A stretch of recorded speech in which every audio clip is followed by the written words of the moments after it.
រស់នៅល្អពេកវាក៏ជាកំហុសមានពេលខ្លះខ្ញុំបានសួរខ្លួនឯងថារស់នៅល្អដើម្បីអ្វីនៅពេលដែលយើងធ្វើល្អកាន់តែច្រើនជាមួយអ្នកដទៃខ្លួនឯងក៏នឹងទទួលនៅផលវិបាកកាន់តែច្រើន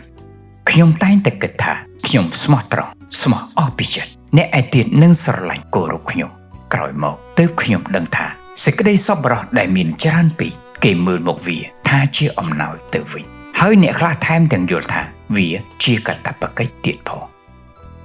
ខ្ញុំធ្លាប់ជួយធ្លាប់អត់ឱននិងធ្លាប់បំភ្លេចចោលនៅកំហុសរបស់គេបែរជាទទួលបានមកវិញនៅភាពប្រងើយកន្តើយនៅពេលដែលខ្ញុំលែងមានកម្លាំងគ្រប់គ្រាន់សម្រាប់រីកពន្ធតទៅទៀតមានពេលខ្លះខ្ញុំឈប់ដើម្បីគិតមកដល់ខ្លួនឯងខ្ញុំក៏បានក្លាយទៅជាមនុស្សអាក្រក់ក្នុងក្រសែភ្នែករបស់ពួកគេមួយរំពេច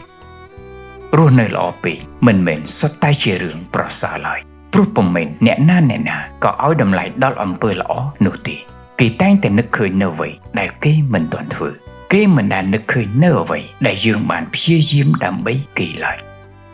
ខ្ញុំនឹងជ្រើសរើសស្រឡាញ់មនុស្សដែលគួរស្រឡាញ់ជួយឲ្យចំគោលដៅដែលត្រូវជួយនិងគោរពខ្លួនឯងជាមុនព្រោះសេចក្តីសប្បុរសក៏ត្រូវការដែនកំណត់ហើយខ្ញុំក៏ត្រូវការក្តីស្រឡាញ់ដូចអ្នកដទៃដែរ